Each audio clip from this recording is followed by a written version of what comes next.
This is breaking news. Simon Cowell is in high spirits as he joins fellow judge Mel B in California to film America's Got Talent. Simon Cowell looked to be in incredibly high spirits as he arrived in Pasadena, California, to film the 20th series of America's Got Talent. The 65-year-old judge will be joined on the panel alongside Howie Mandel and Sofía Vergara, with former Spice Girl Mel B replacing Heidi Klum. He was all smiles as he stepped out of a taxi, cutting a casual figure in a navy t-shirt paired with grey cargo shorts. Simon accessorized with his usual dark pair of sunglasses and added black sports trainers for comfort as he arrived to kick off filming, toting around his belongings in a brown leather satchel. He was joined by fellow judge Mel B, who looked elated to be making her return to the show. The Spice Girl, 49, opted for comfort as she arrived at the studios in a fluffy pink tracksuit with a leopard print-hooded blanket layered over the top. She added a pop of color with bright pink trainers and carried around a large water bottle, as well as an umbrella to keep dry in the rainy weather. Despite her casual ensemble, Mel B was glammed up to the nines when it came to her makeup, as the singer opted for a colorful cat eye look. Upon arrival, she greeted fans who were waited outside and could hardly wipe the smile from her face. It comes just after Simon recalled his wild youth, when he hit the notorious party destination of Magaluf.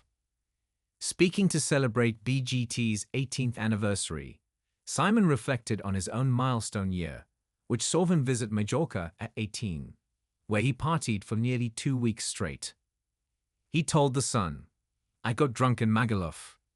We went on one of those all-inclusive 2 weeks holidays, you know, where you go on the coach and everyone ends up absolutely hammered." Simon added, I just about remember one day of that 2-week holiday, but I remember thinking this is literally paradise."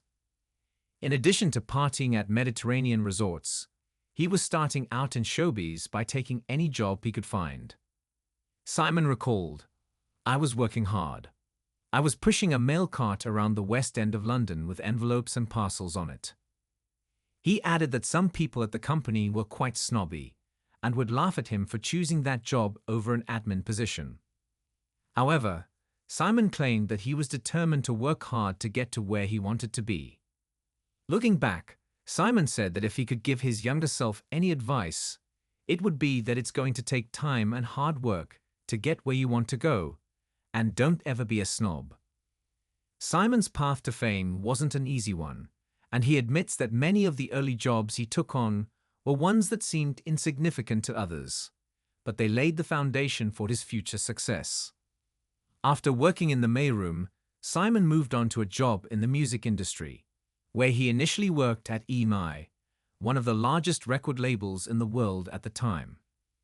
By his late 20s, Simon was beginning to make a name for himself in the music industry. He became a talent scout and a producer, helping to launch the careers of some of the biggest artists of the 1990s. His first big break came when he worked with the band Westlife, a group he discovered and helped become one of the best-selling acts in the UK. That success, coupled with his undeniable business acumen, allowed him to expand his influence in the industry. In the early 2000s, Simon transitioned into television, where his bold and sometimes controversial personality began to shine. He became known for his scathing critiques on shows like Pop Idol and The X Factor. His blunt feedback, paired with a sharp sense of humor, quickly made him a fan favorite. It wasn't long before he became a household name, with his distinctive style of judging setting him apart from other TV personalities.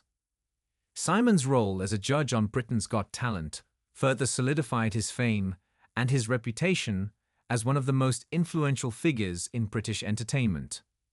His ability to spot raw talent became his trademark, and he was often praised for his ability to push performers to their limits while still offering a chance for success. However, his success didn't stop at Britain's Got Talent or The X Factor.